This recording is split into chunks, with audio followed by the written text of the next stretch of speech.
ನಮ್ಮ ಸ್ಟುಡಿಯೋದಲ್ಲಿ ಹನುಮಂತರಾಯ ಅವರು ಆಗಮಿಸಿದ್ದಾರೆ. 90 ವರ್ಷ ವಯಸ್ಸು ಇವರಿಗೇನೆ. ಮಠದ ಅತ್ಯಂತ ಹಳೆ ವಿದ್ಯಾರ್ಥಿ. ಈ ರೀತಿಯಾಗಿ ಇಬ್ಬರಿದಾರಂತೆ. ಅದ್ರಲ್ಲಿ ನಾನು ಒಬ್ಬ ಬಂದಿದ್ದೀನಪ್ಪ ಅಂತ ಅವ್ರು ಮಾತನಾಡ್ತಾ ಇದ್ರು. ಮಠದ ಹಳೆ ವಿದ್ಯಾರ್ಥಿ. 1943ರಲ್ಲಿ ಇದೇ ಸಿದ್ಧಗಂಗಾ ಮಠದ ವಿದ್ಯಾರ್ಥಿಗಳಾಗಿದ್ದರು. ಸ್ವಾಗತ ನಿಮಗೆ ಹನುಮಂತರಾಯ ಅವರೇ. ಇನ್ನು ನಮ್ಮ ಜೊತೆಯಲ್ಲಿ ಸಾಯಿ ಪ್ರಕಾಶ್ ಅವರು ಆಗಮಿಸಿದ್ದಾರೆ, ನಿರ್ದೇಶಕರು. ಸ್ವಾಗತ ನಿಮಗೆ ಸಾಯಿ ಪ್ರಕಾಶ್ ಅವರೇ. ನಾನು ಮೊದಲಿಗೆ ಹನುಮಂತರಾಯ ಅವ್ರನ್ನ ಮಾತನಾಡಿಸ್ಬಿಡ್ತೀನಿ. 43ರಲ್ಲಿ ವಿದ್ಯಾರ್ಥಿಗಳು ನೀವು. ನಿಮ್ಮ ರೀತಿಯಲ್ಲಿ ಇಬ್ಬರು ವಿದ್ಯಾರ್ಥಿಗಳು ಮಾತ್ರ ಇದ್ದಾರೆ ಈಗ. ಚನ್ನಬಸಪ್ಪ ಅಂತ ಒಬ್ರು, ಓಕೆ, ಅದೇ SIT ಡೈರೆಕ್ಟರ್ ಆಗಿದ್ದಾರೆ. ನಾನೊಬ್ಬ. 43ರಲ್ಲಿ ಅಂದ್ರೆ ಶ್ರೀಗಳು ಅಧಿಕಾರ ವಹಿಸಿಕೊಂಡು 2 ವರ್ಷಗಳಾಗಿತ್ತು, ಉದ್ಧಾನ ಶಿವಯೋಗಿಗಳ ನಂತರದಲ್ಲಿ. ಹೌದು, ಉದ್ಧಾನ ಶಿವಯೋಗಿಗಳನ್ನು ನೋಡಿದ್ದೆ ನಾನು. ಓಕೆ, 41ರಲ್ಲಿ ಕಾಲವಾಗ್ತಾರೆ ಅವರು. ಹೌದು. ಹೇಗೆ ನಿಮ್ಮನ್ನು ಹೇಗೆ ನೋಡ್ಕೊಂಡಿದ್ರು ಶಿವಕುಮಾರ ಶ್ರೀಗಳು ಆ ಕಾಲಘಟ್ಟ? ಅದನ್ನ ಹೇಳುವಾಗ ಅರ್ಧ ಗಂಟೆ ಹೇಳಿದ್ರು ಸಾಕಾಗಲ್ಲ. ಒಂದು ಹೇಳ್ಬಿಡ್ತೀನಿ, ನನ್ನ ತಾಯಿ ಹೆಂಗೆ ನೋಡ್ಕೋಬಹುದು ನೋಡ್ಕೊಂಡಿದ್ರು. ಹೆಂಗೆ ಅಂದ್ರೆ ಹೇಳ್ತಿ ಕೇಳಿ. ಒಂದು ನಿಮಿಷ. 43 ದಿವಸ ಸೇರಿದೆ. ಬೇಸಿಗೆ ರಜೆ ಬಂದು, ಇದು ದಸರಾ ರಜೆ ಬಂತು. ನಾವೆಲ್ಲ ಒಂದು 80 ಜನ ಹುಡುಗರಿದ್ದರು. ಕ್ಯೂ ನಿಂತ್ಕೊಂಡ್ರು. ನಾನು ಬಡ ಕುಟುಂಬದಲ್ಲಿ ಬಂದವನು. ಲಾಸ್ಟಲ್ಲಿ ಹೋದೆ. ಏನು ಬಂದಿ ಅಂದರು. ಬುದ್ಧಿ ನಾಳೆಯಿಂದ ರಜಾ, ಬುದ್ಧಿ ದಸರಾ ರಜಾ ಅಂದೆ. ಊರಿಗೆ ಹೋಗ್ತೀನಿ ಅಂದೆ. ಏನು ಮಾಡಕ್ಕೆ ಹೋಗ್ತೀಯ ಅಂದರು. ನನಗೊಂಥರ ಆಯಿತು. ಯಾರನ್ನ ಕೇಳಿದ್ ನನ್ನೇ ಕೇಳಿರಲ್ಲ ಅಂದ್ಬಿಟ್ಟು ಬುದ್ಧಿ ಅಮ್ಮನ ನೋಡೋಕ್ಕೆ ಅಂದೆ. ಅಮ್ಮನ ನೋಡೋಕೆ ಎಷ್ಟು ದಿನ ಬೇಕು? ಅವಾಗಲೂ ದುಃಖದಲ್ಲಿ 3 ದಿನ ಕೊಡಲಿ ಬರಬೇಕು ಅಂದರು. ಸ್ವಾಮಿ, ನಾನು 10 ವರ್ಷ ಇದ್ದೆ. 10 ವರ್ಷ ನನ್ನನ್ನು 3 ದಿನದ ಮೇಲೆ ಬಿಡ್ತಿರ್ಲಿಲ್ಲ. ಅಮ್ಮನ ನೋಡೋಕೆ ಎಷ್ಟು ಬರ್ತಾನೆ, ಅದು ಬರಬೇಕು. ಯಾಕಂದರೆ ನನ್ನ ಮನೇಲಿ ಬಡತನ ಅಂದ್ರೆ ಅಷ್ಟೊಂದು ವಿಪರೀತ ಬಡತನದಲ್ಲಿತ್ತು. ಕಣ್ಣರಿಯದೊಡಂ ಕಳ್ಳರಿಯದೆ. ಅವ್ರಿಗೆ ಹೆಂಗೆ ಗೊತ್ತಾಯ್ತು ಅಂದ್ರೆ ಮನೆಗೆ ಹೋಗಿ ಊಟ ತಿಂಡಿಗೆಲ್ಲ ಏನ್ ಮಾಡ್ತೀಯ ನೀನು? ಮಠದಲ್ಲೇ ಇರೋ. ಅದೇ ಅರ್ಥ. ಊಟ ತಿಂಡಿಗಾದ್ರೂ ಇಲ್ಲ ಆಗುತ್ತೆ ನಿನಗೆ. ಇಲ್ಲಾದ್ರೂ ಇದ್ರೆ 2 ಹೊತ್ತು ಉಂಡ್ಕೊಂಡು ಓದ್ತಾನೆ. ಊರಿಗೆ ಹೋದ್ರೇನು ಪ್ರಸಾದ ಇರಲ್ಲ ಅಂದ್ಬಿಟ್ಟು ಯಾವ ರದ್ದಲ್ಲೂ ಕಳಿಸ್ತಾ ಇರಲಿಲ್ಲ. ಒಂದು ಸಂದರ್ಭ ಬಂತು. 1947 ಸ್ವಾತಂತ್ರ್ಯ ಬಂದ ಸಮಯ. ಇವರು ಮಂಚದ ಮನೆಯಿಂದ ಶಿವಪೂಜೆ ಮಾಡ್ಕೊಳಕ್ಕೆ ಅಂತ ಹಳೆ ಮಠಕ್ಕೆ ಬರ್ತಾ ಇದ್ದಾರೆ. ನನ್ನ ರೂಮೇ ಬೇರೆ, ಚಂಬಸಪ್ಪನ ರೂಮೇ ಬೇರೆ. ಅದೇ SITನಲ್ಲಿದ್ದಾರಲ್ಲ ಅವರು. ನಾನೇ ಮಾಡಿದೆ, ಅದು ಯಾಕೆ ಬಂದೋ ಗೊತ್ತಿಲ್ಲ, ಗ್ರಾಚಾರ. ಬೀದಿಗೆ ತೇರು ಬೀದಿಗೆ ಬಂದುಬಿಟ್ಟಿದೆ ಹಳ್ಳಿ ಮರದ ಹತ್ರ. ಅವ್ರ ನಾನು ಗಮನಿಸ್ಲಿಲ್ಲ, ಅವ್ರು ನಾನು ಗಮನಿಸ್ಬಿಟ್ರು. ಈಗ ಬೈಲಿ ಅಂತೇಳಿ ಕೆನ್ನೆ ಹಿಡ್ಕೊಂಡು ಚಂಬಸಪ್ಪ ರೂಮ್ನ ಕೂತ್ಕೊಂಡು ಓದ್ತಾನೆ. ನೀನು ಮೆರಿದೆ ಇದೆಯಾ ಮತ್ತೆ ಓದವು ಅಂದರು. ಸ್ವಾಮಿ, ನನಗೆ ರೂಮ್ನಲ್ಲಿ ಕೂತ್ಕೊಂಡು ಕಣ್ಣಲ್ಲಿ ನೀರು ಆನಂದ ಬಾಷ್ಪ ಪರಿತು. ಈ ಮಾತು ಹೇಳ್ಬೇಕಾದ್ರೆ ನಮ್ಮಮ್ಮ ತಾಯಂದ್ರಿಗೆ ಎಲ್ಲ ಮಕ್ಕಳಿಗೆ ನನ್ನ ಮಕ್ಳು ಚೆನ್ನಾಗಿ ಓದ್ಬೇಕು ಅನ್ನೋ ಆಸೆ ತಾಯಂದ್ರಿಗೆ ಇರ್ತಾ ಇಲ್ವಾ? ಈ ಕರುಳು, ತಾಯಿಯದ ಕರುಳು ಇಲ್ಲಿದೆ. ನಾನಿವತ್ತು ಸ್ವಾಮಣ್ಣ ನನ್ನ ಕೆನ್ನೆ ಚಂಬಸಪ್ಪ ನೋಡಿದ್ರು. ಇನ್ನೊಂದಿನ ಇನ್ನೊಬ್ಬ ಹುಡುಗನ ಕೆನ್ನೆ ಹಿಡ್ಕೊಂಡು ಹನುಮಂತರಾಯ ನೋಡಂಗೆ ಆಗ್ಬೇಕು ಅಂತ ನಾನು ಸಂಕಲ್ಪ ಮಾಡಿದೆ. ಅಂದರೆ ಗುರುಕೃಪೆನೂ ಇತ್ತು. ಲೋವರ್ ಸೆಕೆಂಡ್ರಿ ಪಾಸ್ ಆಯಿತು. ಹೈಸ್ಕೂಲ್ಗೆ ಹೋಗೋಕ್ಕೆ ಕಾಸಿಲ್ಲ. ಅವ ಮಾಡ್ತಾನೆ ಬಡತನ ಇತ್ತು. ಇದ್ರೆ ಅವರು ನನಗೆ ದುಡ್ಡು ಕೊಟ್ಟು ಓದಿಸ್ಬಿಡೋರು, ಬಡತನ ಇಲ್ಲದೆ ಹೋಗಿದ್ರೆ. ಆಮೇಲೆ ಮಠ ಬಿಡೋ ಸಮಯ, ಅಮ್ಮ ವಯಸ್ಸಾಯಿತು. ಏನದು ಪಿತೃಣ ತೀರಿಸ್ಬೇಕು ಅಂತ ಭಾಷಣದಲ್ಲಿ ಹೇಳ್ತಾ ಇರ್ತೀರಿ. ಎಲ್ಲನೇ ಕೆಲಸ ಹುಡುಕೊಂಡು ಹೋಗ್ತೀನಿ ಹಿಂದೆ. ಅವರಿಗೆ ನಾನು ಚೆನ್ನಾಗಿ ಓದಬೇಕು ಅಂತ ಆಸೆ ಇತ್ತು. ಯಾಕೆಂದರೆ ಸ್ಯಾನ್ಸಿಡ್ನಲ್ಲಿ ನಾನು ಮೆರಿಟ್ ಸ್ಟೂಡೆಂಟು. ಓಕೆ, ಹೆಂಗೆ ಅಂದರೆ ಮಾತಾಡ್ತೀನಿ. ನಾನು ಜಾಮದಾರ್ ಅವ್ರ ಬಳಿಯಲ್ಲಿ ಒಂದು ರಿಯಾಕ್ಷನ್ ಹೋಗ್ತಾ ಇದ್ದೀನಿ. ಜಾಮದಾರ್ ಅವರೇ, ನುಡಿದಂತೆ ನಡೆಯುವುದು ದಯವೇ ಧರ್ಮ ಅನ್ನೋದನ್ನ ಸಾಬೀತುಪಡಿಸುವುದು ಹೇಗೆ? ಬದುಕಿದ್ದ ಕಾಲಘಟ್ಟದಲ್ಲಿಯೇ ದೇವರಾಗುವುದು ಅಂದ್ರೆ ಹೀಗೆ ಅಂತ ನಿರೂಪಿಸ್ಬಿಟ್ರ ಶಿವಕುಮಾರ ಶ್ರೀಗಳು ಅಂತ ಹೇಳಿ. ಅದಕ್ಕೆ ಅದನ್ನ ಶಬ್ದದಲ್ಲಿ ಹೇಳುವ ಮಾತಲ್ಲ. ಅದು ವಚನಗಳ ಅರ್ಥದಲ್ಲಿ ಬಸವಣ್ಣನವರ ಜೀವನದಲ್ಲಿ ನಾವು ಕಾಣ್ತಕ್ಕದನ್ನ ಮತ್ತೊಮ್ಮೆ ನಾವು 12ನೇ ಶತಮಾನದಿಂದ ಈ ಶತಮಾನದಲ್ಲಿ ನೋಡ್ಬೇಕಾಗಿತ್ತಂದ್ರೆ ಶ್ರೀಗಳ ಜೀವನದಲ್ಲಿ ನೋಡ್ತಾ ಇದ್ದೀವಿ. ನೋಡಿ, ಅವ್ರದ್ದು ಈಗ ಹನುಮಂತಪ್ಪನವರು ಹೇಳಿದ ಹಾಗೆ ಬಹಳ ಮಾತೃ ವಾತ್ಸಲ್ಯದ ಮನಸ್ಸು. ದುಃಖ ನೋಡಿದಾಗ, ಬಡತನ ನೋಡಿದಾಗ, ಅಸಹಾಯಕತೆ ನೋಡಿದಾಗ ಕರಗಿ ಹೋಗುವಂತ ಅವ್ರ ಮನಸ್ಸು ಅದ್ರ ಬಗ್ಗೆ ಮಾತಾಡ್ತಿರ್ಲಿಲ್ಲ. ಅವ್ರನ್ನ ಕರೆದು ಸಾಂತ್ವನ ಹೇಳೋ ಜೊತೆಗೆ ಸಹಾಯ ಮುಂದುವರಿಸ್ತಾ ಇದ್ರು. ಅವ್ರಿಗೆ ಊಟ ಹಾಕೋದಿರ್ಲಿ, ಶಿಕ್ಷಣ ಮುಂದುವರ್ಸೋದಿರ್ಲಿ, ಸಮಸ್ಯೆ ಬಂದಾಗ ತಿಳಿ ಹೇಳಿ ಸರಿಪಡಿಸೋದಾಗ್ಲಿ, ಅದು ಮಾಡಿ ತೋರಿಸತಕ್ಕಂತ ಕ್ಷಣಗಳು, ಉದಾಹರಣೆಗಳು. ಅದು ಅವರ ಜೀವಂತಿಕೆ ಆಚರಣೆಯ ಮುಖ್ಯ ಲಕ್ಷಣ. ಎಲ್ಲದರಲ್ಲೂ ಇವತ್ತು ನೀವು ನಿಮ್ಮ ಕಾರ್ಯಕ್ರಮದ ಅಂಗವಾಗಿ ಲಕ್ಷಾನುಗಟ್ಟಲೆ ಅವ್ರ ವಿದ್ಯಾರ್ಥಿಗಳನ್ನ ಕೇಳಿ, ಅವರ ಭಕ್ತರನ್ನ ಕೇಳಿ, ಅವ್ರಿಗೆ ಗೊತ್ತಿದ್ದವ್ರನ್ನ ಯಾರೇ ಕೇಳಿ ಈ ಮಾತನ್ನ ಎಲ್ಲರೂ ಹೇಳ್ತಾರೆ. ಅವರ ಮಾತೃ ಹೃದಯವನ್ನ ಬಲ್ಲವರು ಮಾತ್ರ ಹೇಳಬಲ್ಲರು ಹೊರತಾಗಿ ಹೊರಗಿನವರು ಓದ್ದವ್ರು ಗೊತ್ತಾಗೋದಿಲ್ಲ. ಅದು ಅವರ ಜೀವಂತಿಕೆ, ನೀವು ಅವರ ಆದರ್ಶ. ಅವ್ರನ್ನ ಯಾವಾಗಾದ್ರೂ ಭೇಟಿ ಮಾಡಿದಾಗ ಏನಾದ್ರೂ ಮಾತು ಹೇಳ್ತಿದ್ರಾ ಜಾಮದಾರ್ ಅವರೇ? ನಿಮ್ ಬಳಿಯಲ್ಲಿ ಚರ್ಚೆಗಳೇನಾದ್ರೂ ಮಾಡ್ತಿದ್ರಾ ಶ್ರೀಗಳು ಅಂತ? ಒಂದು ಕಳೆದ 20 ವರ್ಷಗಳಲ್ಲಿ ನಾನು ಅವರಿಗೆ ಒಂದು 10-12 ಸಲ ಭೇಟಿ ಆಗಿದ್ದೇನೆ. ಆವಾಗ ಫಸ್ಟ್ ಟೈಮ್ ನಾನು ಭೇಟಿ ಆಗಿದ್ದು ಅವರೇ ನನ್ ಕರೆಸ್ಕೊಂಡಿದ್ರು ಮಠಕ್ಕೆ. ಅದು 1998-99 ಸಮಯ. ಆವಾಗ ಕರ್ನಾಟಕ ಸರ್ಕಾರ ನನಗೆ ಈ ಕೂಡಲ ಸಂಗಮ ಕ್ಷೇತ್ರದ ಅಭಿವೃದ್ಧಿಯ ಕಾರ್ಯಗಳನ್ನ ಕೊಟ್ಟಿದ್ರು. ನಾನು ಆಗ ಕೆಲಸ ಮಾಡ್ತಿದ್ದೆ, 12 ವರ್ಷ ನಾ ಕೆಲಸದಲ್ಲಿ ಮಗ್ನಾಗಿದ್ದೆ. ಆ ಕಾಲದಲ್ಲಿ ಶ್ರೀಗಳು ನನಗೆ ಒಂದ್ ದಿವಸ ಫೋನ್ ಮಾಡಿ ಸ್ವಲ್ಪ ಮಠಕ್ಕೆ ಬಂದ್ರೆ ಅನುಕೂಲ ಆಗುತ್ತೆ, ಮಾತಾಡೋಣ ಅಂತ ಹೇಳಿದ್ರು. ನಾನು ಹೋದೆ, ಅವರಿಗೆ ಭೇಟಿ ಆದಾಗ ಅವ್ರ ಜೊತೆ ನನ್ನ ಜೊತೆ ಪರಮೇಶ್ವರಯ್ಯ ಅಂತ ಒಬ್ರು ಅವರ ಹಿಂದೆ ಪ್ರಿನ್ಸಿಪಾಲ್ ಆದವ್ರು ಇದ್ರು. ನಾನು ಶ್ರೀಗಳು ಮತ್ತೆ ಸಣ್ಣ ಶ್ರೀಗಳಾಗಿ ಇರ್ಲಿಲ್ಲ. ಆವಾಗ ಮಾತಾಡ್ತಾ ಸುಮಾರು 1 ಗಂಟೆ ನನ್ನ ಜೊತೆ ಬೇರೆ ಬೇರೆ ಕೆಲಸಗಳ ಬಗ್ಗೆ, ಅವರ ನಕ್ಷೆಗಳ ಬಗ್ಗೆ, ಕಾರ್ಯಕ್ರಮದ ಬಗ್ಗೆ ಸವಿಸ್ತಾರವಾಗಿ ಕೇಳಿದ್ರು. ಕೇಳಿದಾಗ ಅವರು ನನಗೆ ಕೆಲವು ಮಾರ್ಗದರ್ಶನ ನೀಡಿದ್ರು. ಏನು ಅಂತಂದ್ರೆ, ಈಗ ನೀವು ಕೇವಲ ಗುಡಿ ಕಟ್ಟೋದು ಅಷ್ಟೇ ದೊಡ್ಡ ಕೆಲಸ ಅಲ್ಲ, ಐಕ್ಯ ಮಂಟಪವನ್ನು ತಿರುಗಿ ಕಟ್ಟೋದು ದೊಡ್ಡ ಕೆಲಸನೇ. ಆದ್ರೆ ಅದಕ್ಕಿಂತ ದೊಡ್ಡ ಕೆಲಸ ಮಾಡ್ಬೇಕಾಗಿತ್ತು ಅಂದ್ರೆ ಅಲ್ಲಿ ಶರಣ ಸಾಹಿತ್ಯದ ಒಂದು ದೊಡ್ಡ ಗ್ರಂಥಾಲಯನ ಕಟ್ಟಬೇಕು, ಅದ್ರ ಪುಸ್ತಕಗಳ ತುಂಬಬೇಕು, ಅದ್ ನಡ್ಸ್ಕೊಂಡ್ ಬರ್ಬೇಕು ಅಂತ ಹೇಳಿದ್ರು. ಅದಾದ ನಂತರ ಅಲ್ಲಿ ಅನ್ನದಾಸೋಹ ನಡೆಸ್ಬೇಕು. ಅನ್ನದಾಸೋಹ ನಡೀಲಾರ್ದೆ ಹೋದ್ರೆ ಅದು ಸರಿ ಅನ್ಸೋದಿಲ್ಲ ತತ್ವಕ್ಕೆ. ನೀವು ದಾಸೋಹ ಭವನ ಕಟ್ಟಿ ದಾಸೋಹ ನಡೆಸಿ ಅಂತ ಹೇಳಿದ್ರು. ಆಮೇಲೆ ಕೇವಲ ಜಾತ್ರೆಗೆ ಆಡಂಬರದ ಖರ್ಚು ಮಾಡೋಕ್ಕಿಂತ ಪೂರ್ವದಲ್ಲಿ ಬಸವ ತತ್ವಗಳ ಪ್ರಚಾರ, ಅದನ್ನ ಯಾವ ರೀತಿಯಲ್ಲಿ ಜಾತ್ರೆಯಲ್ಲಿ ಮಾಡ್ಬೇಕು ಅನ್ನೋದನ್ನ ನೀವು ಮಾಡ್ಬೇಕು ಅಂತ ಹೇಳಿದ್ರು. ನಾನು ಶ್ರೀಗಳ ಆಶೀರ್ವಾದ ಪಡೆದು ಅವ್ರಿಗೆ ಮಾರ್ಗದರ್ಶನದಲ್ಲಿ ಅವರು ಹೇಳಿದಂತೆನೆ ಆಗಾಗ ಬಂದು ಭೇಟಿಯಾಗಿ ತೋರಿಸ್ತಿದ್ದೆ. ಅವರೇ ನನಗೆ ಮಾರ್ಗದರ್ಶನ ಮಾಡಿದ್ರು.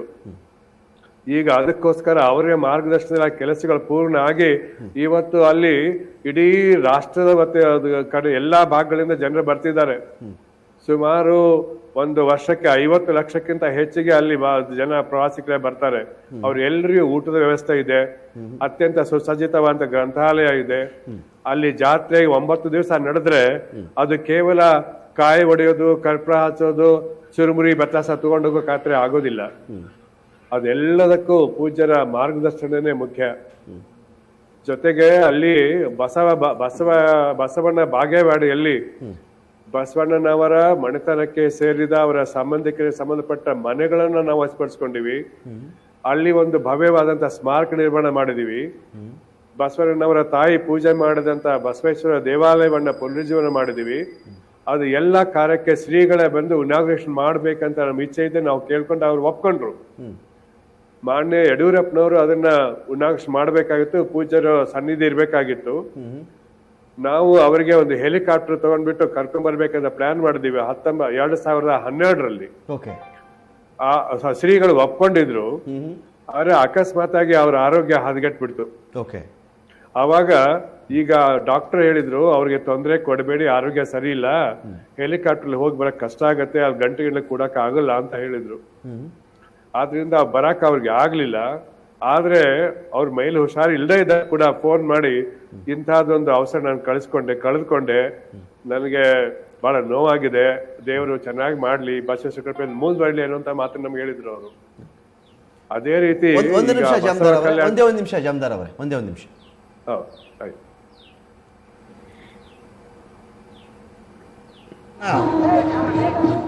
ಶಾಶ್ವತವಾಗಿ ಉಳಿಸುವ ದೃಷ್ಟಿಯಿಂದ ತುಮಕೂರು ವಿಶ್ವವಿದ್ಯಾನಿಲಯಕ್ಕೆ ಡಾಕ್ಟರ್ ಶಿವಕುಮಾರ ಸ್ವಾಮೀಜಿಯವರ ಹೆಸರನ್ನು ಇಟ್ಟು ಅವರನ್ನು ನಿರಂತರ ಸ್ಮರಿಸಿಕೊಳ್ಳುವ ಕೆಲಸವನ್ನು ಮಾಡಬೇಕಾಗಿ ಕರ್ನಾಟಕ ಸರ್ಕಾರದಲ್ಲಿ ನಾನು ವಿನಂತಿಸಿಕೊಳ್ತೇನೆ. ಆಯಿತು.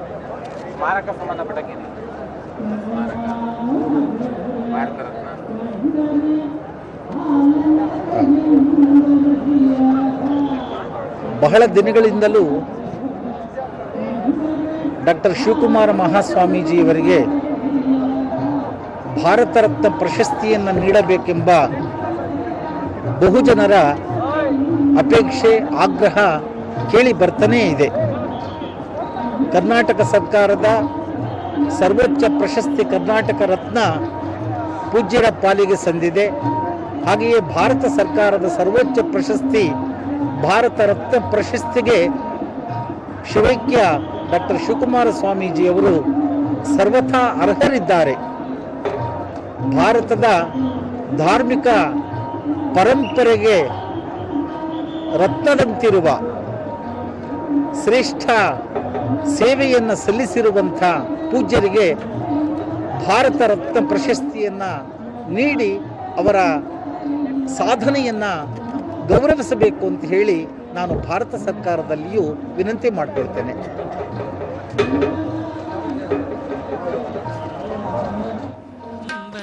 ವೀರಭದ್ರ ಚನ್ನಮಲ್ಲ ಸ್ವಾಮೀಜಿಯವರು ಕೂಡ ಅಲ್ಲಿ ಮಾತನಾಡ್ತಾ ಇದ್ರು. ಅಂದರೆ ಅನೇಕ ಭಾಗದಿಂದ ಕೂಡ ನಾವು ನೋಡ್ತಾ ಇರುವಂತೆ ಭಾರತ ರತ್ನ ಪ್ರಶಸ್ತಿಗೆ ಸಂಬಂಧಪಟ್ಟಂತೆ ಅದಕ್ಕೆ ಶ್ರೀಗಳ ಹೆಸರನ್ನು ಪುರಸ್ಕರಿಸಬೇಕು, ಶ್ರೀಗಳ ಹೆಸರಿಗೆ ಭಾರತ ರತ್ನ ಸಿಗಲೇಬೇಕು ಅಂತ ಒಂದು ಒತ್ತಾಯ ಇದೆ. ಅದನ್ನು ಕೂಡ ಅಲ್ಲಿ ಸ್ವಾಮೀಜಿಗಳು ಕೂಡ ಮಾಡ್ತಾ ಇದ್ದಾರೆ. ಜಾಮದಾರ್ ಅವರೇ, ಭಾರತ ರತ್ನಕ್ಕೆ ಸಂಬಂಧಪಟ್ಟಂತೆ ನಾನು ನಿಮ್ಮನ್ನು ಕೇಳಿಬಿಡ್ತೀನಿ. ಇದೀಗ ಜಾಮದಾರ್ ಅವರ ಸಂಪರ್ಕ ಕಡಿತವಾಗಿದೆ. ಇನ್ನು ಸಾಯಿ ಪ್ರಕಾಶ್ ಅವರೇ, ಭಾರತ ರತ್ನ ಅಫಿಷಿಯಲ್ ಆಗಿ ಆ ಒಂದು ಪ್ರಶಸ್ತಿ ಸಿಗದೇ ಇದ್ದರೂ ಕೂಡ ಜನಗಳ ಮನಸ್ಸಲ್ಲಿ ಅವರು ಭಾರತ ರತ್ನ ಆಗಿ ಬಹಳಷ್ಟು ವರ್ಷಗಳೇ ಕಳೆದು ಬಿಟ್ಟಿದೆ. ಏನು ಹೇಳ್ತೀರಿ? ದೈವಂ ಮಾನುಷ ರೂಪೇಣ ಅಂತಾರೆ. ಇವರು ನಡೆದಾಡೋ ದೇವರಂತ ಭಕ್ತರು, ಭಕ್ತಾಗದೇ ಇರೋರು ಎಲ್ಲರೂ ನಂಬ್ತಾ ಇದ್ದಾರೆ. ಭಾರತ ರತ್ನ ದೊಡ್ಡದೇನಲ್ಲ. ಆ ಜನಸಮುದ್ರ ನೋಡ್ತಾ ಇದ್ರೆ ಗೊತ್ತಾಗತ್ತೆ ಅವ್ರು ಮಾಡಿದಂಥ ಸೇವೆ ಎಂಥದ್ದು, ಎಂಥ ಮಹನೀಯರಿವರು. 111 ವರ್ಷ ಬದುಕೋದಂದ್ರೆ ಸಾಮಾನ್ಯ ಅಲ್ಲ. ಅಂದರೆ ಅವರು ಸಮಾಜಕ್ಕೆ, ದೇಶಕ್ಕೆ ಮಾದರಿಯಾಗಿದ್ದಾರೆ. ಸೇವಾ ವಿಷಯದಲ್ಲಿ ಆಗ್ಬೋದು, ಆರೋಗ್ಯ ವಿಷಯದಲ್ಲಿ ಆಗ್ಬೋದು.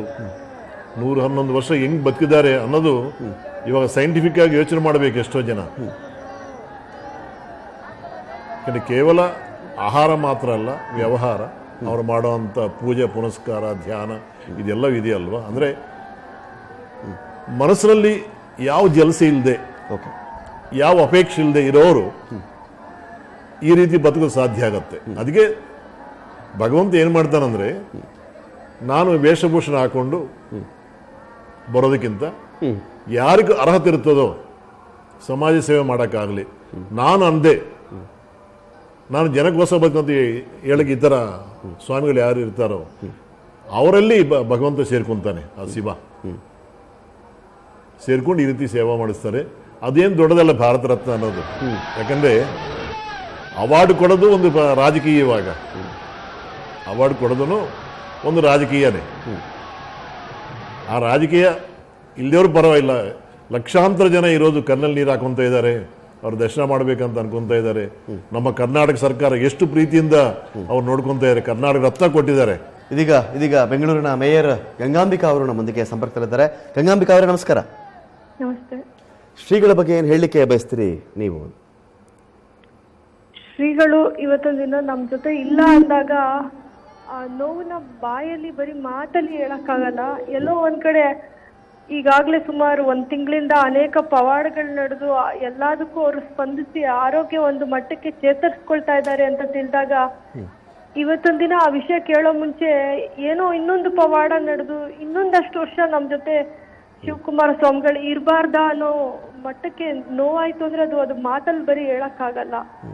ತ್ರಿವಿಧ ದಾಸೋಹಿ, ಅನ್ನ ದಾಸೋಹ, ಅಕ್ಷರ ದಾಸೋಹ, ಜ್ಞಾನ ದಾಸೋಹ, ಅನೇಕ ವಿದ್ಯಾರ್ಥಿಗಳಿಗೆ ಇವತ್ತೊಂದು ದಿನ ಕೂಡ 10,000 ಮಕ್ಕಳಿಗೆ ತ್ರಿವಿಧ ದಾಸೋಹ ಮಾಡ್ಕೊಂಡು ನಡ್ಸ್ಕೊಂಡು ಬರ್ತಿದ್ದ ಶಿವಕುಮಾರ ಸ್ವಾಮಿಗಳು ಇವತ್ತೊಂದು ದಿನ ನಮ್ಮ ಜೊತೆ ಇಲ್ಲ ಅನ್ನೋದನ್ನ ನಾವು ಅರಗಿಸ್ಕೊಳಕ್ಕಾಗಲ್ಲ. ಎಲ್ಲೋ ಒಂದ್ ಕಡೆ ಅವರು ನಮ್ಮ ಜೊತೆ ಫಿಸಿಕಲಿ ಇಲ್ಲದೆ ಇರ್ಬೋದು, ಅವರು ಇದಾರೆ ನಮ್ಮ ಜೊತೆ.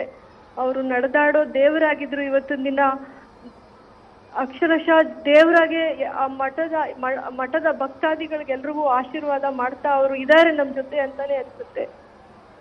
ನೀವು ಇತ್ತೀಚೆಗೆ ಹೋಗಿದ್ರಾ ಶ್ರೀಗಳ ದರ್ಶನಕ್ಕೆ ಯಾವಾಗಾದ್ರೂ? ಇತ್ತೀಚೆಗೆ ಖಂಡಿತ ಕಳೆದ ಭಾನುವಾರ ಹೋಗಿದ್ದೆ. ಅಂದ್ರೆ ಎಲ್ಲರಲ್ಲಿ ಏನಿತ್ತು ಅಂತ ಹೇಳಿದ್ರೆ, ಈ ಥರ ಆರೋಗ್ಯ ವ್ಯತ್ಯಾಸ ಆಯಿತು ಅಂದ ತಕ್ಷಣ ಒಂದು ಅರ್ಧ ಗಂಟೆ 1 ಗಂಟೆ ಇನ್ನೊಂದು ನ್ಯೂಸ್ ಬರ್ತಿತ್ತು, ಇಲ್ಲ ಚೇತರಿಸ್ಕೊಂಡ್ರಂತೆ, ಆರಾಮಾಗಿ ಉಸಿರಾಡ್ತಾ ಇದ್ದಾರಂತೆ, ಯಾವ ಸಲಕರಣೆಗಳು ಬೇಡವಂತೆ, ಪವಾಡ, ವೈದ್ಯಕೀಯ ಲೋಕದ ವಿಸ್ಮಯ ಅಂತ ಕೇಳ್ತಾ ಇದ್ವಲ್ವಾ. ಇವತ್ತು ಕೂಡ ಇಂಥದ್ದೇನೋ ವಿಸ್ಮಯ ಆಗುತ್ತೆ, ಶ್ರೀಗಳು ಏನಾಗಲ್ಲ, ಸರಿ ಹೋಗ್ಬಿಡ್ತಾರೆ ಅಂತ ನಿರೀಕ್ಷೆ ಇತ್ತು.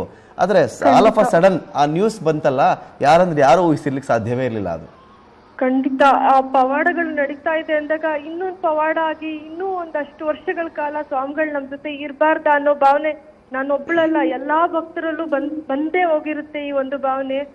ಅದನ್ನ ನನಗೆ ಅದನ್ನ ಅರಗಿಸ್ಕೊಳಕ್ ಆಗ್ತಿಲ್ಲ, ಅವ್ರು ನಮ್ ಜೊತೆ ದೈಹಿಕವಾಗಿ ಇಲ್ಲ ಅನ್ನೋದನ್ನ.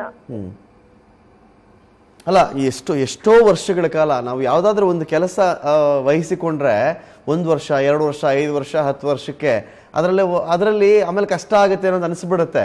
ಕೆಲವು ವೇಳೆಗಳಲ್ಲಿ ಆ ಕೆಲಸವನ್ನೇ ಬಿಡೋ ಚಾನ್ಸಸ್ಸು ಇರುತ್ತೆ. ಆದರೆ ಶ್ರೀಗಳು 80-90 ವರ್ಷಗಳಿಂದ ಈ ಕೆಲಸ ಮುಂದುವರ್ಸ್ಕೊಂಡು ಬರೋದಿದೆಯಲ್ಲ, ಸಾಧ್ಯನಾ ಅಂತ ಅನ್ಸಲ್ವಾ ಯಾವತ್ತಾದ್ರೂ ಯೋಚನೆ ಮಾಡಿದ್ರೆ?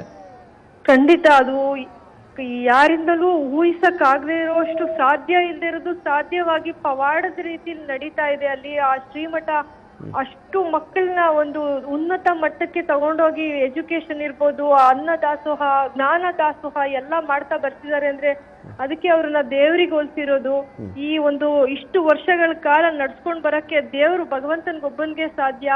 ಭಗವಂತ ಎಲ್ಲಾ ಕಡೆ ಇರ್ತಾನೆ, ಆದ್ರೆ ಅನೇಕ ಮಂದಿಗೆ ಉಪಯೋಗ ಆಗ್ಬೇಕು ಅಂದ್ರೆ ಯಾವ್ದೋ ಒಂದು ರೂಪದಲ್ಲಿ ಬಂದು ನಮ್ಮನ್ನ ಕಾಯ್ತಾನೆ ಅಂತಾರಲ್ಲ, ಆತರ ನಮ್ಮ ಪರಮ ಪೂಜ್ಯ ಶಿವಕುಮಾರ ಸ್ವಾಮಿಗಳು ಅಂತ ನಮ್ಗೆಲ್ರಿಗೂ ಅವರು ದೇವರೇ ಅಂತಾನೆ ನಾವು ನಂಬ್ಕೊಂಡಿದ್ದದ್ದು. ಥ್ಯಾಂಕ್ ಯು ಗಂಗಾಂಬಿಕಾ ಅವರೇ ಮಾತನಾಡೋದಕ್ಕಾಗಿ. ಇನ್ನು ವೀರಭದ್ರಯ್ಯ ಅವರೇ, ಅನಾಥೋ ದೈವ ರಕ್ಷಕ, ಅದನ್ನ ಬೆಂಗಳೂರಿನ ಮೇಯರ್ ಏನು ಹೇಳಿ ಹೊರಟಿದ್ರು ಅಂತ ಹೇಳಿದ್ರೆ, ಅನಾಥೋ ದೈವ ರಕ್ಷಕ, ಅನಾಥ ಮಕ್ಕಳನ್ನ ಅಥವಾ ಅನಾಥರನ್ನ ದೇವರು ಕಾಪಾಡ್ತಾನೆ ಅಂತ ಹೇಳಿ. ದೇವರು ಹಾಗಾದ್ರೆ ಏನೋ ಡ್ರೆಸ್ ಹಾಕೊಂಡು ಬರ್ತಾನ? ದೇವರು ಇಲ್ಲ, ದೇವರು ಇಂಥ ವ್ಯಕ್ತಿಗಳ ರೂಪದಲ್ಲಿ ಅವತರಿಸ್ತಾನೆ ಅನ್ನೋದಕ್ಕೆ ಉದಾಹರಣೆಯಾಗಿ ಶಿವಕುಮಾರ ಶ್ರೀಗಳು ಬಾಳಿ ಬದುಕಿದ್ರ. ನಿಜವಾಗಿಯೂ ಕೂಡ ಅವರು ದೇವರ ಅವತಾರ ಅಂದರೆ ಏನು ತಪ್ಪಾಗೋದಿಲ್ಲ. ಅವರು ಮಾನವರಾಗಿದ್ದರೂ ಕೂಡ ಮಾನವ ದೈವತ್ವ ಗುಣವನ್ನು ಪಡ್ಕೊಂಡು ಸಮಾಜದ ಏಳಿಗೆಗೋಸ್ಕರ ಮಕ್ಕಳಲ್ಲಿ ಮಾತೃದೇವವನ್ನು ಇಟ್ಟುಕೊಂಡು ಅವರ ಶಿಕ್ಷಣಕ್ಕೆ, ವಸತಿಗೆ ಮತ್ತು ಅನ್ನದಾಸೋಹಕ್ಕೆ ಹೆಸರಂತ ಮಾಡಿಕೊಂಡ್ರು. ಅವರ ಕ್ರಿಯಾಶೀಲ ಕಾರ್ಯಕ್ರಮಗಳೇ ಅವರಲ್ಲಿ ಇತ್ತು. ಅವರು ಬೆಳಗ್ಗೆ 3 ಗಂಟೆಗೆ ಎದ್ದು ರಾತ್ರಿ 11 ಗಂಟೆವರೆಗೂ ಕೂಡ ಅವರ ಕಾರ್ಯಕ್ರಮಗಳು ಇತ್ತು. ಅವರು ಯಾವುದೇ ವಿಶ್ರಾಂತಿಯನ್ನು ಪಡಿತಿರಲಿಲ್ಲ. ರಾತ್ರಿ 11 ಗಂಟೆ ಮಲಗೋಕ್ ಮೊದಲು ಸಾಯಂಕಾಲ ಪೂಜೆ ಆದ್ಮೇಲೆ ಪ್ರಸಾದ ತಗೊಂಡ್ಮೇಲೂ ಕೂಡ 1 ಗಂಟೆ ಅವರು ಅಭ್ಯಾಸ ಮಾಡ್ತಾ ಇದ್ರು. ಅದನ್ನೇ ನಾವು ಅವರು ಓದಂತ ತಮ್ಮ ಮಕ್ಕಳಿಗೆಲ್ಲ ಹೇಳ್ತಾ ಇದ್ದು, ಪ್ರತಿದಿನ ಕನಿಷ್ಠ 2 ಗಂಟೆಗಳಾದ್ರೂ ನೀವು ಅಭ್ಯಾಸ ಮಾಡಬೇಕು ಅನ್ನೋದನ್ನ ಅದನ್ನ ಹೇಳ್ತಿರೋ. ಮತ್ತು ಅವರಿಗೆ ಇವತ್ತು ಕೂಡ ಕನ್ನಡಕ್ಕೆ ಹಾಕ್ತಾರಲ್ಲ, ಅವರು ಬರಿಗಣ್ಣಲ್ಲೇ ಅವ್ರು ಓದ್ತಾ ಇದ್ದು. ಇವತ್ತು ಹೌದು, ಮೊನ್ನೆ ಅವರು ಕಾಯಿಲೆ ಬೀಳೋಕ್ ಮೊದಲಿಂದಲೂ ಅಷ್ಟೇ ಅವ್ರಿಗೆ ಸಕ್ಕರೆ ಕಾಯಿಲೆ ಇರಲಿಲ್ಲ, BP ಇರಲಿಲ್ಲ, ಮತ್ತು ದೃಷ್ಟಿ ಇದು ಸಮಸ್ಯೆ ಯಾವುದೂ ಇರಲಿಲ್ಲ. ಅಷ್ಟು ಅವರು ಬೇವಿನ ಕಷಾಯ ಕುಡಿಯೋದ್ರಿಂದ ಅವ್ರಿಗೆ ಆಗಾಗ್ಗೆ ಬೆನ್ನಲ್ಲಿ ಕುರು ಹಾಕ್ತಿತ್ತು. ವರ್ಷಕ್ಕೊಂದ್ಸರಿ ಹೀಟ್ಗೆ, ಎಕ್ಸಸ್ ಆಫ್ ಹೀಟ್ಗೆ ಅಷ್ಟು ಬಿಟ್ಟರೆ ಇನ್ನೇನು ಅವ್ರಿಗೆ ಯಾವುದೇ ಕಾಯಿಲೆ ಬರ್ತಾ ಇಲ್ಲ, ಅಷ್ಟಿತ್ತು. ವಯೋಸಹಜವಾದ ಗುಣಗಳಲ್ಲಿ ಈಗ ಸ್ವಲ್ಪ ಅವರು ಇತ್ತೀಚೆಗೆ ಕಾಯಿಲೆ ಮಲಗಿದ್ರಷ್ಟೇ. ಆದರೆ ಅಂತಹ ದೈವತ್ವ ಗುಣ ಇರುವಂತಹವರು ಅವರೊಬ್ಬರೇನು, ಅವ್ರನ್ನ ನಾವು ಇವತ್ತು ಕಳ್ಕೊಂಡಿದ್ದೀವಿ ಅಷ್ಟೇ. ಹನುಮಂತರಾಯ್ ಅವರೇ, ನೀವು ಓದಬೇಕಾದ್ರೆ ಈ ಮಠದಲ್ಲಿ ಎಷ್ಟು ಜನ ಟೋಟಲ್ ವಿದ್ಯಾರ್ಥಿಗಳು ಎಷ್ಟು ಜನ ಇದ್ರು? ನಾವು ಒಂದು 80-90 ಜೊಳಗೆ ಇದ್ವಿ ನಾವು. ಓಕೆ, ತೀರಾ ಬಡತನ ಇತ್ತು ಅವಾಗ ಮಠದಲ್ಲಿ. ಈ ಲಿಂಗಾಯತ್ಸ್, ನಾನ್ ಲಿಂಗಾಯತ್ಸ್ 2 ಭಾಗ ಇತ್ತು.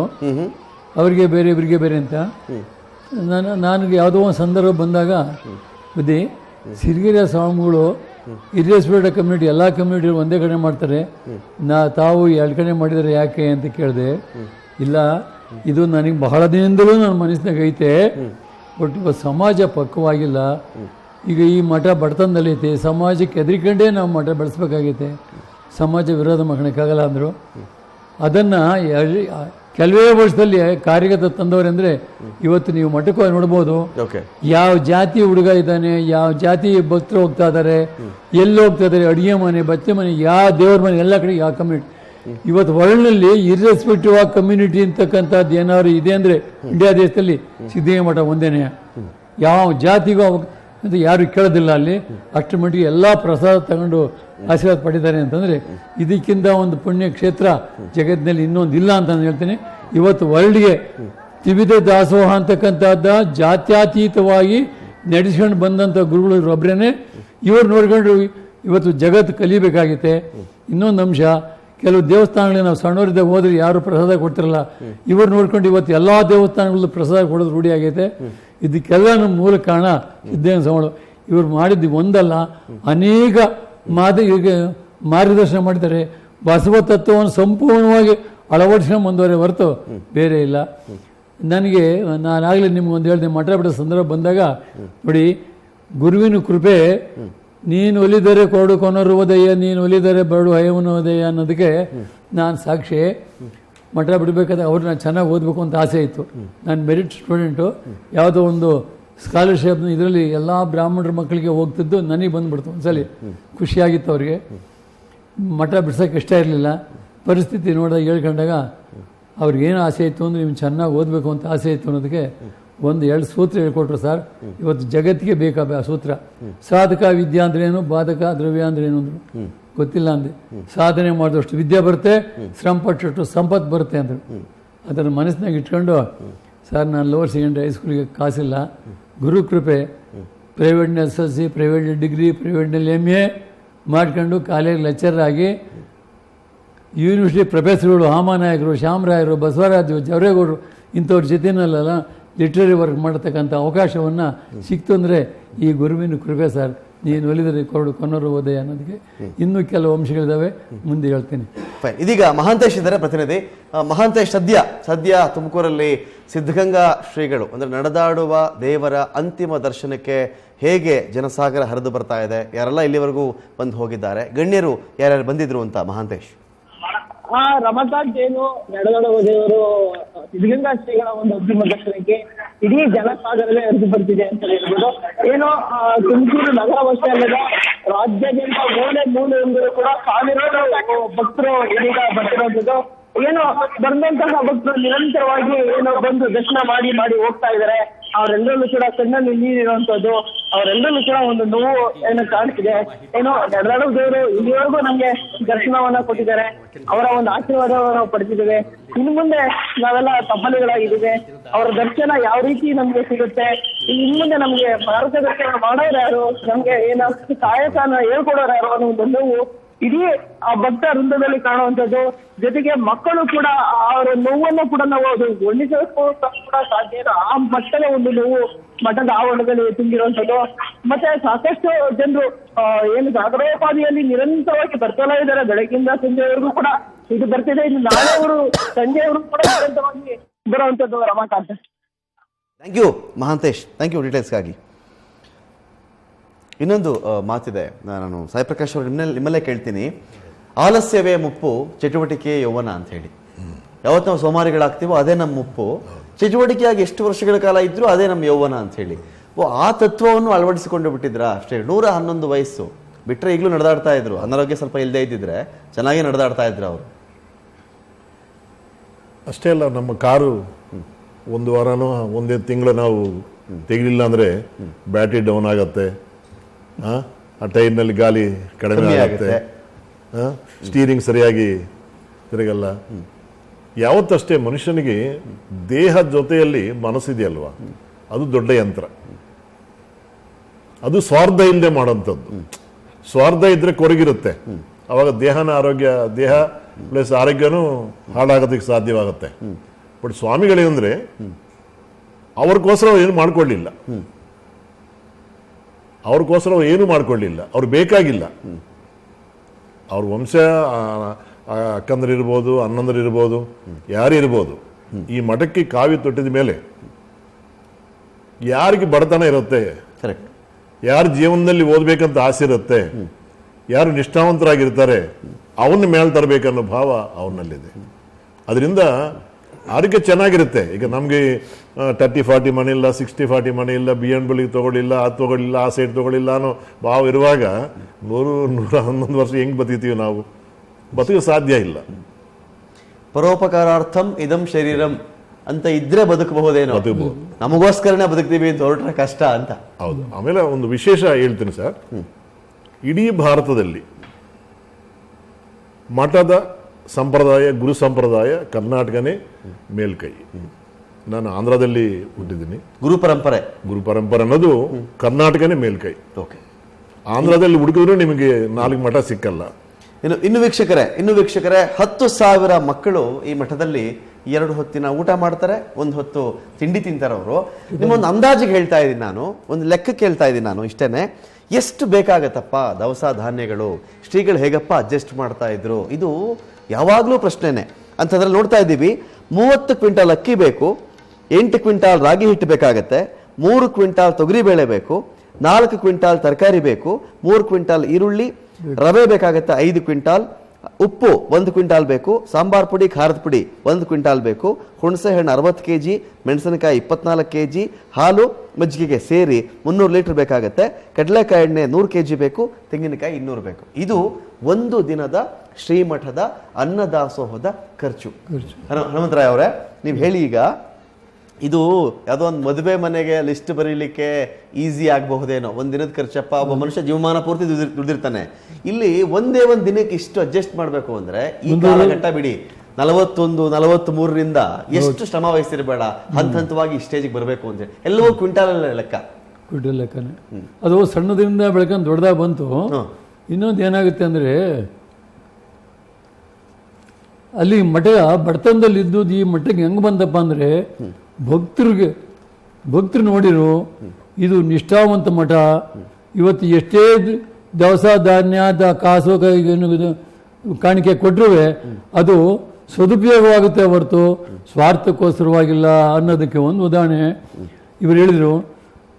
ಅವರು ಹುಟ್ಟಿದ ಊರು, ಡಿಗ್ರಿ ಮಾಡಿಕೊಂಡು ಸನ್ಯಾಸ ಸ್ವೀಕಾರ ಮಾಡಿದ ಮೇಲೆ ತಂದೆ ತಾಯಿ ಬಂದಾಗ ನಾನು ಸನ್ಯಾಸಿ ಆಗಿದ್ದೇನೆ, ಈ ಧರ್ಮ ಇನ್ನೊಂದು ಬೇರೆ ಕರಕಂಜಾತನಾಗಿದ್ದೇನೆ ಇನ್ನವರೆಗೆ, ಇವತ್ತು ಆ ಜನ್ಮ ಹೋಗಿ ಪುನಃ ಬೇರೆ ಜನ್ಮ ಬಂದೈತೆ, ಇದು ನಮ್ಮನ್ನು ಮರ್ತು ಬಿಡಿ, ನಾವು ಈ ಏನಿದ್ರು ನಂದು ತಂದು ನಮ್ಮ ಅಪ್ಪ ಅಮ್ಮ ಅಂತಕ್ಕಂಥದ್ರಿಂದ ನಾನು ದೂರವಾಗಿದ್ದರೆ ಮಠ ಬೆಳೆಯುತ್ತೆ ಅಂತೇಳಿ ತಂದೆ ತಗೊಂಡು ದೂರ ಇಟ್ಟವರು ಅಂದರೆ ಜಗತ್ತಿನಲ್ಲಿ ಇವರೊಬ್ಬರೇನೆ ಸನ್ಯಾಸಿಗಳಲ್ಲಿ. ಇವತ್ತು ಎಷ್ಟೋ ತಪಸ್ಸುಗಳು ಅಪ್ಪ ಬೇಕು ಅಮ್ಮ ಬೇಕು ಬೇಡ ಅಂತ ಹೇಳೋಕ್ಕಾಗಲ್ಲ ನಾವು. ಅವರಿದು ಅಂದರೆ ಇವರು ಅದನ್ನೆಲ್ಲ ಬಿಟ್ಟು ಮಠ ಬೆಳೆಸ್ತವರು ಅಂತಂದರೆ ಸಿದ್ದೇನ ಸ್ವಾಮಿಗಳು. ನನಗೆ ಇನ್ನೊಂದು ಅನ್ನ ಮಹತ್ವ, ಅನ್ನಕ್ಕೆ ಅಥವಾ ಪ್ರಸಾದಕ್ಕೆ ಅಷ್ಟು ಮಹತ್ವ ಯಾಕಿತ್ತು ಶ್ರೀಗಳ ದೃಷ್ಟಿಯಿಂದ ಅಂತೇಳಿ? ಬಂದವರು ಹಸ್ಕೊಂಡು ಹೋಗಬಾರ್ದು. ಎಷ್ಟೋ ಕಡೆ ಪ್ರತಿಯೊಂದು ಕಮರ್ಷಿಯಲ್ ಆಗೋ ನೋಡೋ ಕಾಲಘಟ್ಟದಲ್ಲಿ ಇದೀವಿ ನಾವು. ತುಂಬಾ ಜನ ಒಂದ್ ಕಡೆ ಬರ್ತಾರೆ ಅಂತ ಹೇಳಿದ್ರೆ ಒಂದು ಅಂಗಡಿ ಓಪನ್ ಮಾಡ್ತಾರೆ, ಒಬ್ರು ಒಂದು ಹೋಟೆಲ್ ಓಪನ್ ಮಾಡ್ಕೊಳ್ತಾರೆ, ಇನ್ನೇನೋ ಓಪನ್ ಮಾಡ್ಕೊಳ್ತಾರೆ, ಲಾಭ ಬರಬೇಕು ಅಂತ ಹೇಳಿ. ಶ್ರೀಗಳು ಯಾವತ್ತಿಗೂ ಲಾಭದ ಬಗ್ಗೆ ಯೋಚನೆ ಮಾಡಿದವರೇ ಅಲ್ಲ. ಬಂದವರು ಉಚಿತವಾಗಿ ತಿಂಡಿ ತಿನ್ಕೊಂಡು ಹೋಗ್ಲಿ, ಊಟ ಮಾಡ್ಕೊಂಡು ಹೋಗ್ಲಿ ಅಂತಾರಲ್ಲ, ಇದಿಯಾಗಿ ಈ ಥಾಟ್. ಅದು ಅನ್ನ ಬ್ರಹ್ಮ. ಅವ್ರ ದೃಷ್ಟಿ ಒಳಗೆ ಅನ್ನ ಅಂತಕ್ಕಂಥ ಬ್ರಹ್ಮ ಗೊತ್ತಾಯ್ತಾ? ನಾವು ಜಗತ್ತಿಗೆ ಬರ್ತಕ್ಕಂಥ ಭಕ್ತರಾಗಲಿ ಮಕ್ಕಳಾಗಲಿ ಯಾರೇ ಆಗಲಿ ಪ್ರಸಾದ ತಗೊಂಡು ಹೋದರೆ ಶಿವಯೋಗಿನಿ ಸಂತೃಪ್ತೆ ತೃಪ್ತೋ ಭವತಿ ಶಂಕರ ತತೃಪ್ತ ತೃಪ್ತಿ ಮೇತಿ ಚರಾಚರ, ಅದು ಅವ್ರ ಸಿದ್ಧಾಂತ ಆಗಿತ್ತು. ಇವತ್ತು ಜೀವ ಜಂಗಮರು ತಿಂದರೆ ಭಗವಂತನಿಗೆ ಮುಟ್ಟುತ್ತದು. ನಾವು ನೋಡಿ ಅಲ್ಲಿ ಮಠದಲ್ಲಿ ಸಿದ್ಧಲಿಂಗೇಶ್ವರದ ದೇವಸ್ಥಾನ ಇದೆ ಮಠದ ಮೇಲೆ, ಅವ್ರು ಯಾವತ್ತೂ ಕೂಡ ಅದಕ್ಕೆ ಬೆಣ್ಣೆ ಸರ್ವು ತುಪ್ಪ ಸರ್ವು ಆಲ್ಸುರಿ ಅನ್ನಲಿಲ್ಲ. ಯಾಕೆ ಅಂದರೆ ಪ್ರಸಾದವಲ್ಲನೂ ಆ ಪ್ರಸಾದವನ್ನು ತಿನ್ನೋರು ಕೊಡು, ಅದಕ್ಕೆ ಯಾಕೆ ಕೊಟ್ಟು ವೇಸ್ಟ್ ಮಾಡಬೇಕು ಅನ್ನೋ ತಿನ್ನೋದು ಕೊಡಬೇಕು ಅಂತೇಳಿ ಮಕ್ಕಳಿಗೆ ತಿನ್ನಿಸಿ ಬೆಳೆಸಿದ್ರು. ಒಂದು ಸಂದರ್ಭ ನಾನು ಹೆಂಗೆ ಬೆಳೆದೆ ವಿದ್ವತ್ ಹೆಂಗೆ ಬಂದು MA ಮಾಡ್ಕೊಂಡೆ. ಆಮೇಲೆ ಇನ್ನೂ ಮುಗಿಲಿಲ್ಲ ನಂದು. ಆಯುರ್ವೇದ ಕಲಿಬೇಕು ಅಂತ ಇಷ್ಟ ಆಯಿತು ನನಗೆ. ಅದನ್ನು ಅದು ಲೈಫ್ ಸೈನ್ಸು ಗುರುಮುಖದಿಂದ ಕಲಿಯೋಕ್ಕಾಗಲ್ಲ ನೋಡಿ. ಆ ಗುರು ಕೃಪೆಯಿಂದ ನೋಡಿ ಹೇಳ್ತೇವೆ, ಸ್ವತಂತ್ರವಾಗಿ ಅಧ್ಯಯನ ಮಾಡಿ ಮಾಡಿ ಇವತ್ತು ಎಷ್ಟು ಎತ್ತರಕ್ಕೆ ಬೆಳೆದೀನಿ ಅಂದರೆ ಆಯುರ್ವೇದ ಕಾಲೇಜಿನಲ್ಲಿ ಯಾರೇ ಪ್ರೊಫೆಸರ್ಗಳಲ್ಲಿ ಲೆಕ್ಚರ್ಗಳಲ್ಲಿ ನನ್ನ ಹೆಸರು ಹೇಳ್ತಾರೆ. 20 ಸಂಶೋಧನೆ ಮಾಡಿದ್ದೇನೆ ನಾನು ಇವತ್ತಿನ ಪರಿಸ್ಥಿತಿ ಬಕ್ಕಂತವು ಇವೆಲ್ಲ. ಯಾಕೆಂದರೆ ಸಾಧಕ ವಿದ್ಯೆ ಹೇಳಿದ್ರಲ್ಲ, ಆ ಸಾಧಕ ವಿದ್ಯೆ ಹೇಳಿದ್ದನ್ನು ನಾನು ಸಾರ್ಥಕ ಮಾಡ್ಕೊಂಡಿದ್ದೀನಿ. ಅದಕ್ಕೆ ಈ ಆಯುರ್ವೇದನೇ ಸಾಕ್ಷಿ 20. ಅದರಲ್ಲೂ ಸರ್ ಸರ್ಜರಿ ರೆಕಮೆಂಡ್ ಆದ ಸುಮಾರು ಕೇಸ್ ವಾಸ ಮಾಡಿದ್ದೇನೆ. ಅದನ್ನ ಇಲ್ಲಿ ಹೇಳ್ಕೊಳ್ಳೋ ಸಂದರ್ಭ ಬೇಡ. ಎರಡನೇದು ಏನಾಗುತ್ತೆ ಅಂದರೆ ಬಾಧಕ ದ್ರವ್ಯ ಅಂತ ಹೇಳಿದ್ರಲ್ಲ ಸರ್, 3,000 ರೂಪಾಯಿ ಸಾಲ ಮಾಡಿ ಆಯುರ್ವೇದ ಔಷಧಿ ಕಾರ್ಖಾನೆ ಪ್ರಾರಂಭ ಮಾಡಿದ್ವಿ. ಇವತ್ತು ತಿಂಗಳಿಗೆ ಲಕ್ಷಾಂತರ ರೂಪಾಯಿನ ಔಷಧಿಗಳು ಆಚೆ ಹೋಗ್ತಾ ಇದ್ದಾವೆ. ಎಲ್ಲ ಕಡೆ ಫೇಮಸ್ ಆಗಿದೆ. ಎಲ್ಲರೂ ಬ್ಯಾಗ್ ಹಿಡ್ಕೊಂಡು ಆರ್ಡರ್ ತೊಗೊಂಡ್ಬರ್ತಾರೆ. ನಾನು ಬ್ಯಾಗ್ ಹಿಡ್ಕೊಂಡು ಹೋಗಿಲ್ಲ. ಗುರುಗಳು ಕೃಪೆ, ಕ್ವಾಲಿಟಿ ಚೆನ್ನಾಗಿದೆ, ರಿಸಲ್ಟ್ಸ್ ಓರಿಯೆಂಟೆಡ್ಡು ಡಾಕ್ಟ್ರುಗಳು. ಸರ್ ನಿಮ್ಗೆ ಒಂದಿನ ಒಂದು ಔಷಧಿ ನಮ್ಗೆ ಹೋಯ್ತು ಅಂದರೆ ಇನ್ನೊಂದಿನ ಅಂಗಡಿಗೆ ಅದೇ ಔಷಧಿ ಹಿಡ್ಕೊಂಡು ಹೋಗ್ತಾರೆ, ಇದೇ ಬೇಕು ನಮ್ಗೆ ಅದು ಬೇಡ ಅಂತಾರೆ. ಆಮೇಲೆ ಶ್ರೀಗಳು ಮಠದಲ್ಲಿ ಯಾವತ್ತಾದರೂ ತುಂಬ ಕಷ್ಟದ ಸನ್ನಿವೇಶ ನಿರ್ಮಾಣವಾಗಿತ್ತು, ಆಗ ಶ್ರೀಗಳದನ್ನು ಜಯಿಸಿದ್ರು, ಅದಕ್ಕಿಂತ ಒಂದು ಉಪಾಯ ಮಾಡಿದ್ರು, ಹೀಗೆ ನಡೆದುಕೊಂಡ್ರು ಅವತ್ತಿಗೆ ಅನ್ನೋ ಪರಿಸ್ಥಿತಿ ಇತ್ತ ಅವತ್ತೇನಾದರೂ? ಅದು ಒಂದು ಸಂದರ್ಭ ಬರುತ್ತೆ. ನೀವು ಹೇಳಿದ್ದಕ್ಕಿಂತ ಮುಖ್ಯವಾಗಿ ನಾನು ಹೇಳ್ಬೇಕಾಗಿತ್ತು, ಯಾರೋ ಒಬ್ಬ ರೈತ ಒಂದು ಜೊತೆ ಎತ್ತಂದು ಕೊಟ್ಟ, ಒಳ್ಳೆ ಭರ್ಜರಿ ಎತ್ತುಗಳು. ಅದನ್ನ ನೋಡಿ ಇವ್ರು ಖುಷಿಯಾಗಿ ಇದಕ್ಕೆ ತಕ್ಕಂಥ ಒಂದು ಗಾಡಿ ಮಾಡಬೇಕು ಅಂತ ಅನ್ನಿಸ್ತು. ಹುಣಸೂರಿನಿಂದ ಮರ ತರಿಸಿ ಕಾರ್ಪೆಂಟ್ರ್ ಕರೆಸಿ ಒಂದು ದೊಡ್ಡದೊಂದು ಗಾಡಿ ಮಾಡ್ತೀವಿ. ಮಾಡಿದಾದ್ಮೇಲೆ ನಾವು ರಾಗಿ ಮಿಲ್ ಮಾಡಿಸ್ಕೊಂಬರಿ ತುಮಕೂರಿಗೆ ಹೋಗ್ಬೇಕಾಗಿತ್ತು, ಭತ್ತ ಮಾಡಿಸ್ಕೊಂಬರಿ ಅಕ್ಕಿ ಮಾಡಿಸ್ಕೊಂಡು ಹೋಗ್ಬೇಕಾಯ್ತು. ಎತ್ತು ಚೆನ್ನಾಗಿದ್ದಾವೆ, ಗಾಡಿ ಚೆನ್ನಾಗೈತೆ ಅಂತ ಹೇಳ್ಬಿಟ್ಟು ನಾವೇ ಮಾಡಿದ್ವಿ. 6 ಮೂಟೆ ಹಾಕಿದಾಗ 9 ಮೂಟೆ ಹಾಕಿದ್ದೀವಿ ಆ ಗಾಡಿಗೆ. ಎತ್ತುಗಳು ಚೆನ್ನಾಗಿದ್ದಾವೆ ಅಂತ ಅಪ್ಪ ಪಾಪ ಎಳ್ಕೊಂಡು ಹೋದ್ವು. ಅಲ್ಲಿ ಬಂಡೆಪಾಳ್ಯ ಅಂತಿದೆ, ಈಗ ನಂಗೆ ರೋಡ್ಗಳು ಇರಲಿಲ್ಲ, ಕೊರಕಲು ಒಂದು ಕೊರಕಲಾಗಿ ಹಿಂಗೆ ಹೋಯ್ತು, ನರಕ್ಕಂತ ಬಿತ್ತು ಎಲ್ಲ ಗಾಡಿ, ಎಲ್ಲ ಪುಡಿ ಆಯ್ತು. ಬುದ್ಧರಿಗೆ ಗೊತ್ತಾಯ್ತು, ಓಡಿ ಬಂದು ಮೊದಲು ಕೇಳಿದ್ದೇನು ಗೊತ್ತಾ, ಎತ್ತುಗಳಿಗೇನು ಆಗಿಲ್ವಾ ಅಂದರು. ಇಲ್ಲ ಅಂದರು. ಹುಡುಗರಿಗೇನು ಆಗಿಲ್ವಾ ಅಂದರು. ಇಲ್ಲ ಅಂತಂದ್ರು. ನೋಡಿ, ಈ ಹೃದಯ ಎಲ್ಲಿರಬೇಕು. ಇನ್ನೊಂದು ಸಂದರ್ಭ ಬಂದ್ರೆ ಹೇಳ್ತೀನಿ. 1947 ಸ್ವಾತಂತ್ರ್ಯ ಸಮಯ, ಬರಗಾಲ ಸಿಕ್ಕಾಪಟ್ಟೆ ಆಗೈತೆ. ದನಗಳಿಗೆ ಏನಾಗೈತೆ ಅಂತಂದರೆ, ಯಾರೋ ರೈತನಿಗೆ ಮನೆಗೆ ಡಸ್ಗಳಿದ್ದಾವೆ, ಹುಲ್ಲಿಲ್ಲ, ಅಕ್ಕಪಕ್ಕದವ್ರನ್ನ ಕೇಳಿದ್ರೆ ಕೊಡಲಿಲ್ಲ. ಅವು ಅಂಬ ಅಂತ ಬಡ್ಕೊಂತ ಇದ್ದಾವೆ. ಏನೇ ಮಾಡಿದ್ರೆ ನಾವೆಲ್ಲ ಊಟಕ್ಕೆ ಹೋಗಿ ಸಮಯ, ಕೆಲಸದವ್ರಿಗೆ ಊಟಕ್ಕೆ ಬಂದಿರೋ ಸಮಯ, ಹೋಗಿ ಬಣವೆನಲ್ಲಿ ಒಂದು ಹೊರೆ ತುಂಬಿಕೊಂಡು ಹೊತ್ಕೊಂಡು ಬರ್ತಾನೆ. ಸಿಕ್ಕಿ ಬಿದ್ದ. ಸ್ವಾಮಿ ಹತ್ರ ಕರ್ಕೊಂಡೋದ್ರು. ಆಮೇಲೆ ಹೇಳ್ದ, ಬುದ್ಧಿ ನಾನು ಕಳ್ತನ ಮಾಡಬೇಕು ಅಂತ ಮಾಡಲಿಲ್ಲ, ಅಕ್ಕಪಕ್ಕದವ್ರನ್ನ ಕೇಳಿದ, ಹೇಳಿದ ಅಂಬ ಅಂತ ಹೇಳ್ತವೆ. ಅವನು ನೋಡಿ ಹೇಳೋದು ನೋಡ್ಲ ಕದ್ದೆ ಬುದ್ಧಿ. ಅವಾಗೇನು ಗೊತ್ತಾ, ಒಬ್ಬ ಹುಡುಗನ ಕರೆದು ಕೆಲಸವನ್ನ ಹೋಗೋ ಅಲ್ಲಿ 2 ಹೊತ್ಕೊಂಬ ಅಂದರು. 2 ಹೊತ್ಕೊಂಬಂದ್ಮೇಲೆ ಈ ಹೊರೆ ಜೊತೆಗೆ 2 ಸೇರಿಸಿ ತಗೊಂಡು ನಿಂತ ಸ್ವಾಮಿ, ಇಂಥ ಇದು ದೇವ ಹೃದಯನ ಮಾನವ ಹೃದಯನ ಯೋಚನೆ ಮಾಡಿ ನೀವೇನು ಅಂತ ದೈವತ್ವವನ್ನು ಸಂಪಾದನೆ ಮಾಡ್ಕೊಂಡು ಬಂದಿದ್ರು. ಕರುಣಾಮಯಿ. ಬಡವರು ಕಂಡ್ರೆ ಕರುಣೆ, ಬಡ ಪಕ್ಷಿ ಪ್ರಾಣಿಗಳು ಕಂಡ್ರೆ ಕರುಣೆ.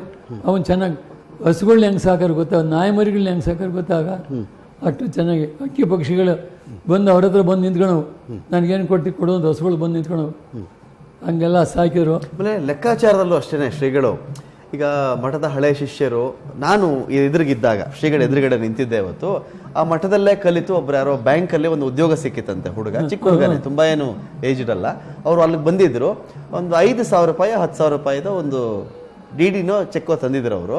ಅದು ತಂದು ಕೊಟ್ಟರೆ ಇಡೀ ಪೂರ್ತಿ ಎನ್ವಲಪ್ ನೋಡಿ, ಇವ್ರು ಯಾರು, ಏನು, ಯಾವಾಗ ಓದ್ದವರು, ಯಾರ ಮಗ, ಯಾವ ಊರು, ಯಾವ ಕಾಲದಲ್ಲಿ ಓದ್ದವರು, ಎಲ್ಲಿ ಕೆಲಸ ಆಗಿದೆ ನಿನಗೆ, ಪ್ರತಿಯೊಂದನ್ನು ಕೇಳಿ ಖುದ್ದು ಆ ಡಿಡಿಯನ್ನು ನೋಡಿ ಆನಂತರ ಅದನ್ನು ಒಪ್ಪಿಸ್ತಾರೆ. ಆ ಲೆಕ್ಕವೂ ಕೂಡ ಅಷ್ಟೇ ಕಟ್ಟಿಟ್ಟಾಗಿದ್ರು. ಅಂದ್ರೆ ಮಠಕ್ಕೆ ಬೇಕಾಗತ್ತೆ, ನಿರ್ವಹಿಸ್ಬೇಕಲ್ಲ ದೊಡ್ಡ ಮಠ. ಹೌದು, ಆ ಕಾರಣಕ್ಕೆ ಕಾಸು ಪೈಸೆ ಖರ್ಚು ಮಾಡ್ಬೇಕಾದ್ರೆ ಯೋಚನೆ ಮಾಡಿ ಖರ್ಚು ಮಾಡ್ತಿದ್ರು. ಯಾವುದೋ ದುರುಪಯೋಗ ಆಗಬಾರ್ದು, ಸದುಪಯೋಗ ಆಗಬೇಕು, ಗೊತ್ತಾಯ್ತಾ ಅಂತ ಹೇಳಿ ಮಾಡೋರು. ಈಗ ಒಬ್ಬರು ಒಂದು ಚೆಕ್ ಕೊಟ್ರಲ್ಲ, ಅದು ನಂದು ಒಂದು ಅನುಭವ ಇದೆ. ನನಗೆ ಮೊದಲು ಪೆನ್ಷನ್ ಬಂತು, 10,000 ರೂಪಾಯಿ ಪೆನ್ಷನ್ ಬಂತು ಸ್ಟಾರ್ಟಿಂಗು. ಮೊದಲನೇ ಚೆಕ್ ತೊಗೊಂಡೋಗಿ ಕೊಟ್ಟೆ. ಏನು ಒಂದು ನನ್ನ ಪೆನ್ಷನ್ ದುಡ್ಡು ಬಂದೆ ಅಂದರೆ ಅವರ ಬೇರೆ ಹೆಸರಿಗೆ ಬರೆದಿದ್ದೇನೆ. ನನಗೆ ಯಾಕೆ ಅಂದರು, ಬುದ್ಧಿ ತಾವಿರೋ ಹೊತ್ತಿಗೆ ನಾನು ಇವತ್ತು 10,000 ನೋಡ್ತಾ ಇದ್ದೇನೆ. ಇಲ್ಲೇ ಹೋಗಿದ್ರೆ ನಮ್ಮಪ್ಪ ಯಾವ್ದ್ರ ಮೇಲೆ ದನ ಕಾಯಕ್ಕಾಗಿರ್ತಿದ್ದ ಆಗ್ತಿದ್ದ, ಅದು ತಮಗೆ ಸಲ್ಲಬೇಕು ಅಂದೆ. ನೀನೇ ಮಾಡ್ಕೊಂತೀಯ ಅಂದರು. ತಾವಿತ್ತಿರಲ್ಲ ಅಂತೆ. ನಾನು 13 ವರ್ಷಗಳ ಕಾಲ ಪ್ರತಿ ತಿಂಗಳು ತೊಗೊಂಡಾಗ ಅಲ್ಲಿ ಕೊಟ್ಟಿದ್ದೇನೆ ಮಠ. ಇನ್ನೊಂದು ಸಾಧು ಕೊಪ್ಪಲು ಅಂತ ಇತ್ತು, ಅದು ಸ್ವಲ್ಪ ಚಪ್ರ ಹಾಕೋರು ಪ್ರತಿ ವರ್ಷನ.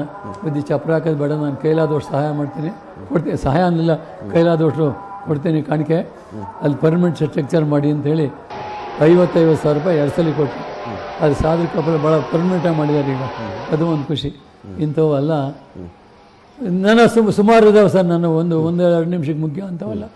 ಇನ್ನೊಂದು ಸಂದರ್ಭ ಹೇಳ್ಬಿಡ್ತೀನಿ, ದಯವಿಟ್ಟು ಇದನ್ನು ಕೇಳಲೇಬೇಕು. ಲಾಸ್ಟ್ದು, ಮಹಾತ್ಮರು ಪಾದಸ್ಪರ್ಶ ಮಾಡಿದ ಜಾಗ ಪಾವನವಾಗುತ್ತೆ ಅನ್ನೋದು ಒಂದೇ ಅಲ್ಲ, ಅದ್ಭುತವಾಗುತ್ತೆ ಅನ್ನೋದಕ್ಕೆ ನಾನೊಂದು ಇದೇ ಸುಬ್ರಹ್ಮಣ್ಯನಗರದಲ್ಲಿ ಒಂದು 60-40 ಸೈಟ್ ತಗೊಂಡಿದ್ದೆ. ಯಾರೋ ನಿಮ್ಮಂಥ ಪ್ರೇರಣೆ ಮಾಡಿಬಿಟ್ಟು ಫೌಂಡೇಶನ್ ಹಾಕ್ಬಿಟ್ಟು ತುಂಬಾ ನಮ್ಮ ಮನೆ ಮುಂದೆ ಯಾರ್ದೋ ಭಕ್ತರ ಮನೆಗೆ ಪೂಜೆಗೆ ಹೋಗೋಕೆ ಅಂತ ಬಂದವರೆ. ನಾನು ಅಲ್ಲಿ ಬಾಗಿಲ ನಿಂತ್ಕೊಂಡು ಕೈ ಮುಕ್ಕೊಂಡು ನಿಂತಿದ್ದೆ. ಸೀದಾ ಒಳಗೆ ಬಂದ್ಬಿಟ್ಟು ಒಳಗೆ ಅಲ್ಲಿ ಕುರ್ಚಿ ಇಲ್ಲ ಸರಿಯಾದ್ದು. ಆಮೇಲೆ ಬೇಡ ಕಣ್ಣಪ್ಪ ಅಂತಾರೆ ಸೇವೆ ಪೂಜೆ ಗೀಜೆ ಮಾಡಿದೆ. ಏನು ಇಷ್ಟು ದೊಡ್ಡದಾಗ ಫೌಂಡೇಶನ್ ಆಗಿದೆ, ಹೇಳ್ತತಿ ದುಡ್ಡ ಅಂದರು. ಬುದ್ಧಿ ಯಾರು ಒಬ್ಬಿಸ್ಬಿಟ್ರು, ಹಾಕಿಬಿಟ್ರೆ ಇವತ್ತು ಮಾರಾಟಕ್ಕೆ ಇಟ್ಟಿದ್ದೀನಿ, ಅರ್ಧಕ್ಕೆ ಹೇಳ್ತಾರೆ ಅಂತಂದೆ. ಪಕ್ಕದ ಒಂದು 30 ಮೂಟೆ ಸಿಮೆಂಟ್ ಇದ್ದು ಮುಟ್ಟು ನೋಡಿ ಎಷ್ಟು ದಿನ ಆಯಿತು, ತಿಂಗಳಾಯ್ತು ಬುದ್ಧಿ. ಜಾಸ್ತಿ ಮಡಬೇಡ, ಘಟೋತ್ ಅಂತ ಹೇಳಿ ಹೋದ್ರು ನೋಡಿ. ಅಪ್ರಾರ್ಥಿತವಾಗಿ ಪಾದಸ್ಪರ್ಶ ಮಾಡಿದ್ದು ತಿಂಗ್ಳಿ ಸರಿಯಾಗಿ ನನಗೆ ಕೇಳಿದಷ್ಟು ದುಡ್ಡು ಸಿಕ್ಕಿದೆ.